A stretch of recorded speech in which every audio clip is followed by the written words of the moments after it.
Hello everyone, and welcome back to Class 2 in our liver flush series. This hopefully is going to be a 4-part series in how to do a liver flush. And on our last presentation I discussed, I titled it Your Liver Needs Love. And in that presentation my goal was to convince you that you really need to consider the health of your liver, the kind of things that the liver deals with. In that presentation I also referred you back to a presentation on our channel called Love Your Liver. I encourage you to go back and watch that because there's going to be some information in that presentation that I do not cover in these presentations. So if you remember in our previous presentation that I gave a disclaimer, I want to repeat that disclaimer in this presentation and encourage you that you need to do your own research, that what I'm sharing is based on my research and my personal experience, and I encourage you to do your own research and that you take full responsibility for implementing any of the things that I share in this video. They have been we've been very successful in using these things. So okay, with that said, let's move right along into Lesson 2. The title of Lesson 2 is Preparing the Way for the Liver Flush, the Parasite Detox. As I go along, I will share with you why I believe it's so important to clear parasites before you proceed with doing a liver flush. Now, there are people who will disagree with me and argue the point that no, you need to detox before you try to eliminate parasites.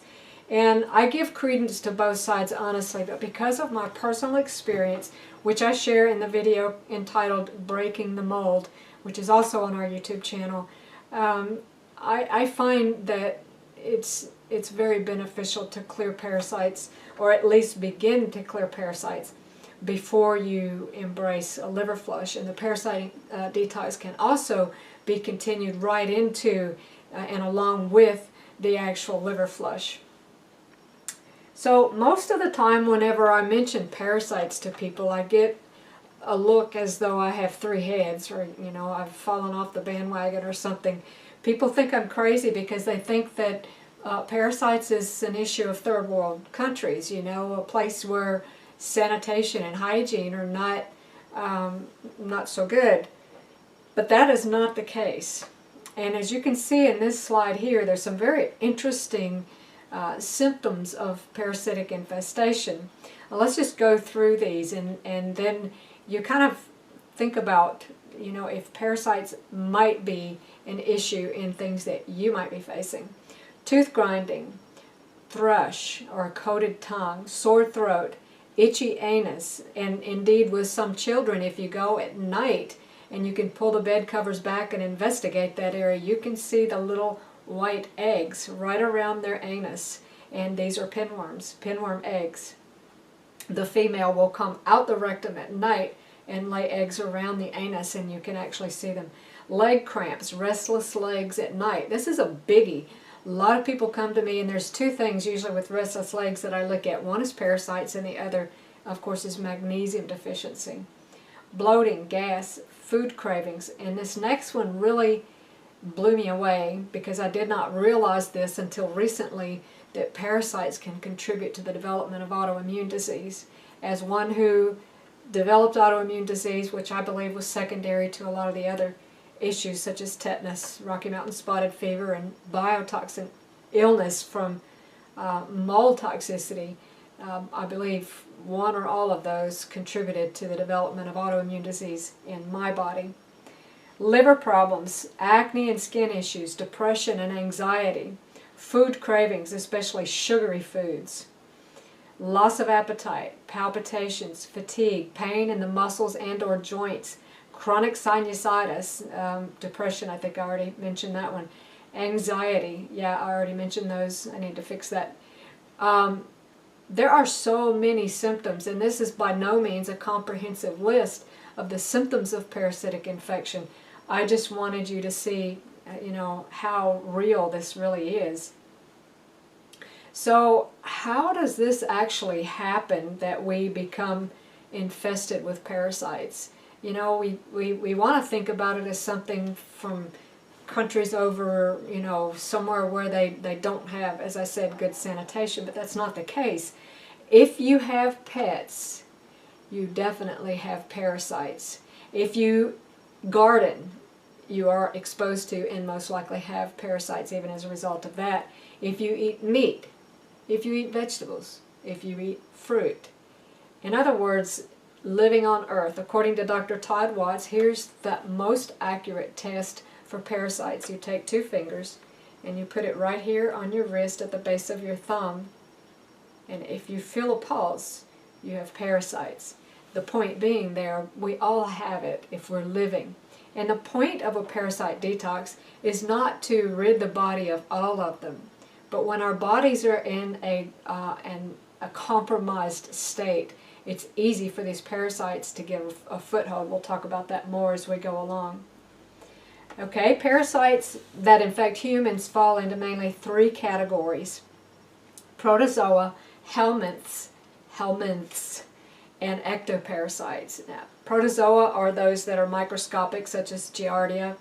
Helminths are actual worms like roundworms and flatworms, the tapeworm. Ectoparasites are bugs such as ticks, chiggers, these types of things that actually attach to the body. Bed bugs would fall into that category as well. Some of these you can see with the naked eye, such as the roundworm, the tick, obviously you can see. But those that are the protozoa, in the protozoa category, you're not going to see those like Giardia and other parasitic infestations that are in the blood itself. So of those that are visible, the actual worm-type parasites are the helminths. Whenever you're doing a parasite cleanse and you pass the parasites in your stool, as soon as they die, their bodies begin to deteriorate. That's why it's so important, as we'll discuss later, to keep your bowels very active and moving. Okay, we got the ringer situation taken care of. As I was saying, only about 30% of the parasites that are passed in the stool are actually going to be visible with the naked eye because their bodies begin to deteriorate as soon as they die. And this is why it's so important when you're doing a parasite detox to really keep the bowels moving. You need to, during this time especially, positively must be having 2 to 3 bowel movements a day to get that stuff out whenever those parasites die. Otherwise, you have dead rotting tissue in your bowel and it can really make you feel nasty. And there's other reasons for that too, such as the toxins that they release. That can cause die-off reaction, and so you want to be very sure that you are eliminating properly, and even consider taking a binder such as some activated charcoal, bentonite clay, maybe even some zeolite. Fulvic and humic minerals are very beneficial to take during this time as well. So these are things that you want to consider to help ameliorate the intensity of a parasitic die-off whenever you're doing a parasite detox. In this picture you can see just some examples of different parasites that actually do infest humans, and they're very creepy. In this one you can see, I believe that these are pinworms, if I'm not mistaken, actually inside a human GI tract. This one, it looks like a little some kind of cartoon, but this is actually Giardia. They have these 2 big goonie eye looking things, and I believe those are nuclei in there. And according to Dr. Dan Kalish, this is a lecture that I was listening to last week, and this statistic really kind of creeped me out, that Giardia cysts can live under the fingernails for 6 months. So again, hygiene is a very crucial thing to consider when we're talking about parasitic infestations and preventing those infestations.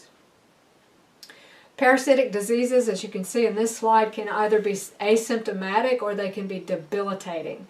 And I have worked with people on both ends of the spectrum. A lot of people, almost across the board, whenever I do any kind of health counseling with people, one of the things that I ask them is, have you ever done a parasite detox? Because, we have our animals and, our cows and our dogs and our horses and our sheep and our cats and all these things. And we have them on our regular worming schedule. And in years past, our grandparents and their parents did an annual or even a quarterly parasite detox, but we're too clean for that. We don't do that anymore. But, I think that was, again, the wisdom of the elders. So we need to really consider the necessity for a very regular schedule of parasitic detoxification. Symptoms of parasitic infestation can be cyclical, and this is an important point because parasites respond to the gravitational pull of the moon. They're more active during full moon, and we'll talk about that more a little bit later and why that's important. But it's important to know that you can have cyclical symptoms with parasites because they can actually mimic hormonal disturbances. So you can think that, well, you know, my hormones are out of whack, and they may be, but it could be that a parasitic infestation is contributing to that. Whereas, you know, if you would treat that parasitic infestation, your other may actually be mild or even non-existent. The best testing, a lot of people want to do what's called an O&P, ovum and parasite test, which is a stool test. And basically what that is you send in a stool sample, and a lab technician will sit down and smear some on a slide and look at it to see if there's any cysts, eggs, or actual parasites in that slide. Well, the problem with that is multifold. One, it's very dependent, it's very objective. It's dependent on the skill, the attentiveness, the eyesight even of the technician who's actually looking at that. And then another is you may be loaded with parasites, but that little section that they took the specimen from may have nothing in it. And so these tests are notoriously inaccurate. The best test is actually, it's a DNA test, and it's called the GI map test. That is, and you can see if you follow this link here, it will tell you more about that. That test has to be ordered by a practitioner. It's not something that, you know, a layperson can order online. In another lecture that I was listening to by Dr. Dan Kalish, as I mentioned earlier last week, he mentioned that parasites have to be treated before gut dysbiosis. And the more I ponder that, the more sense it makes to me, because parasites can really cause a lot of inflammation. And if you're trying to heal inflammation but you're not removing the cause, you know, it's going to be hard to deal with things. So also another very important point is the diet has to be clean up. We're going to talk about diet a little bit more in just the next slide or two. But you really need to be, and so rather than elaborate on it here, I'll wait till we get to that slide, but we really need to be on a better diet. Also, Dr. Kalish mentioned that if you have an H. pylori infection, that needs to be taken care of before you deal with parasites. There's a strong connection, and I'll talk about this a little bit more in the presentation, between yeast infestations such as Candida, heavy metals, and parasites. They all work together, and I'll talk about that more in a little bit. When your body is compromised from any kind of illness, like for me, I had to deal with Rocky Mountain spotted fever. Of course, that in itself was a parasitic infestation. It's a bacterial, but it was an ectoparasite that infested me with that. It was a tick bite. And so, and anytime you have a tick bite, you're not just getting one disease. You're getting a whole cocktail of stuff that you're then going to have to deal with, which I did. And one of the things that really helped me was taking Alamed, which is a very concentrated garlic substance. Okay. So whenever your body is depleted, the parasites really can get a foothold. And I don't believe that the goal is ever to completely eradicate parasites. They may actually have some beneficial function in the body. I don't know. I've never seen any research on that. But the goal is to eradicate an infestation or an overgrowth of these things. Some parasites burrow into the wall of the intestines. It can be hard to reach. Some actually live right in the intestine, and many have been seen on colonoscopy. But some of them actually burrow into the wall. Some actually burrow into organs. Some burrow into the cells, like the Lyme bacteria. There's a spirochete that actually burrows into the cell, and that makes them very difficult to reach, very difficult to treat. And parasites also are the masters of disguise. They can change form to evade capture or elimination. So they can go into a cyst form. In fact, and I think I mentioned this in the last presentation, I've seen a lot of research to suggest that whenever you do a liver flush and you pass those stones, that each stone encapsulates a parasite. So that was a very interesting point. Parasites also harbor, as you can see in this, here are some links to some research if you would like to, I don't know, I guess you'd have to type these out into your search bar. I don't think you can copy and paste them from my slide, but at any rate, these are the links for some of the research that I've read that shows that parasites harbor Lyme, mold spores, viruses, and more. And this is why when I was trying to deal with my mold toxicity, I had to deal with parasites. Even though I had already done a parasite detox, I had to deal with it again because I didn't do the detox properly. I didn't use the tincture that we'll talk about in a little bit to eliminate the eggs of the parasites. So I repeat again in this slide that there is a very strong connection between heavy metals and candida. And let's look at this. Parasites greatly weaken the immune system, and that gives all these other things a foothold in the body. Parasites tend to absorb heavy metals into their bodies, and candida essentially feeds on heavy metals. So you can see the vicious cycle here. So a lot of times if somebody has a severe candida infection, you have to treat the bottom line thing, which is parasites. And again, often as you're eliminating these parasites, you're going to be eliminating heavy metals, you're going to be eliminating candida. So you really need to support the body with some good binders, such as charcoal, again, the things that we discussed a few minutes ago. And keeping hydrated, making sure those avenues of elimination are open. The bile is flowing. We'll talk about that in just a little bit. Here's another reference, and this to me was really profound. And you can see the link for the video down there, which is where I actually heard this. I forget the doctor's name right now, but it's in this link. It's an interview with this doctor. And his studies have shown that lupus is actually caused by a parasitic infestation of the spleen. And when that's treated, the lupus goes away. So that's, to me, that's just profound right there. Okay, enlarged liver, enlarged spleen, or pancreas can be caused by parasites, and that was the case with me. If you go and watch my video, Breaking the Mold, you'll hear the story on that. Okay, let's look at the diet. Whenever somebody is wanting to eliminate parasites, there's certain things that really need to be eliminated. The diet needs to be clean. Here's the bad guys in a diet. If you want to feed parasites, this is what you eat. If you want to eliminate parasites, you need to eliminate these things from your diet. Fruit juices, sodas, sweetened drinks of any kind, carbohydrate-rich foods. We're talking refined carbohydrates, breads, pastas, this type of thing. Jams, sauces, ketchup, granola bars and cereals, dried fruit.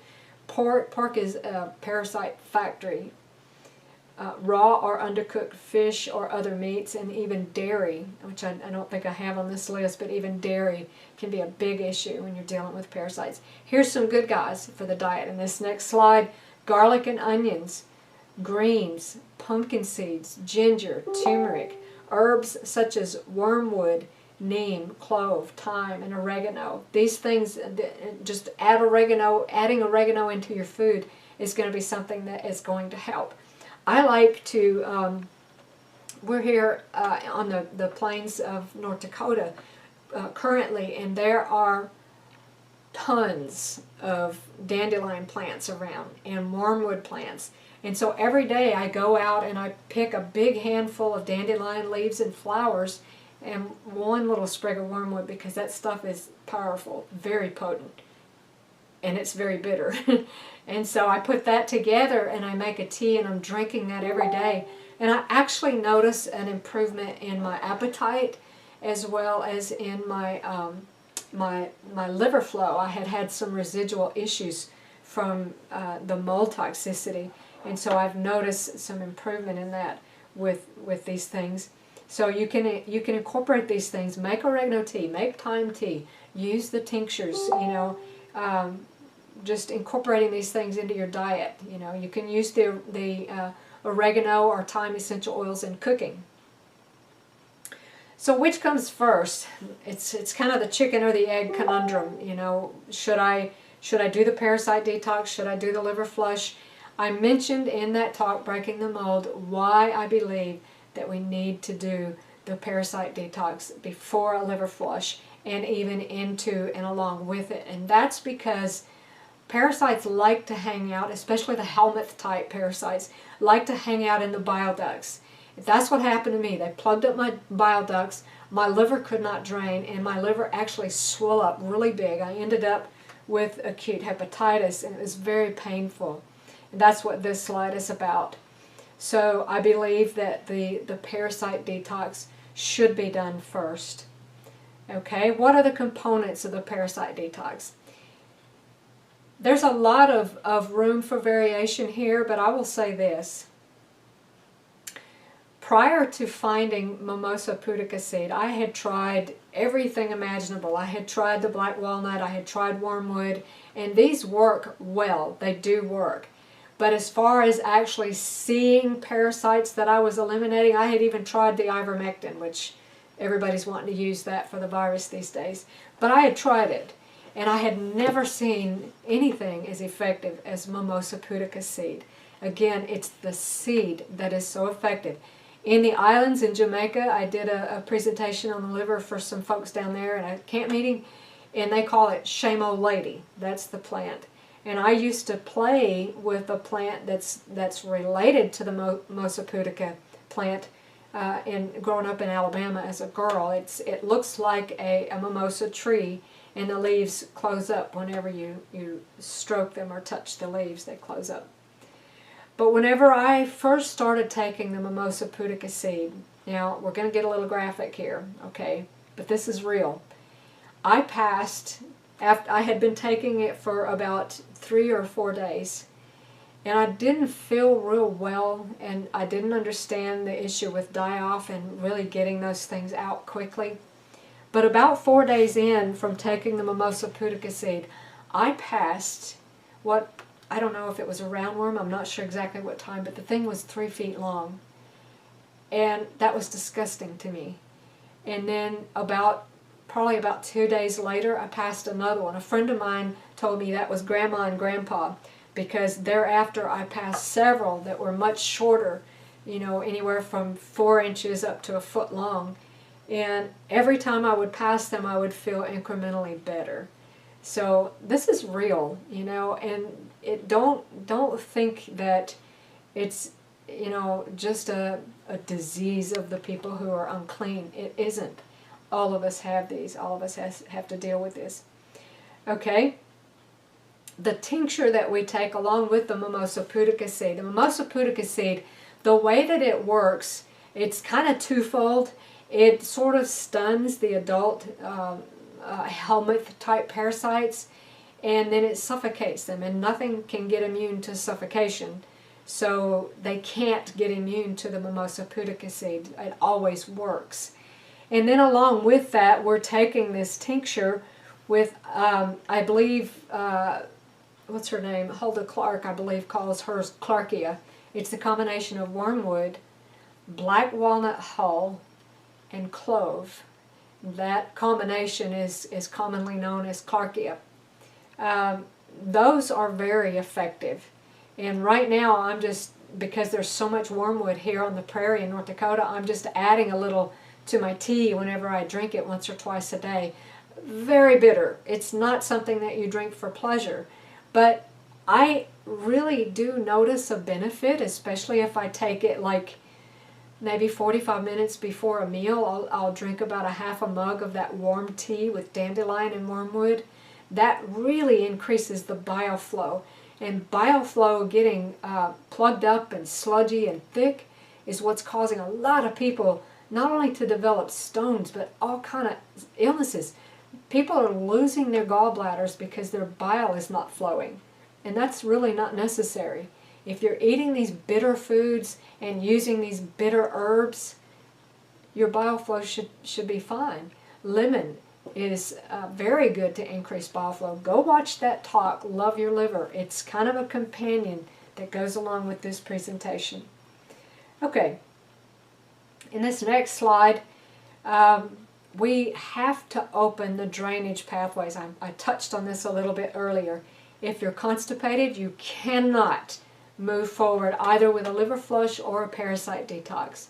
You have to get your bowels open. And if you need help with that, contact me. I have some recommendations. There are some things that you can do. You can use enemas if it's, a real severe situation.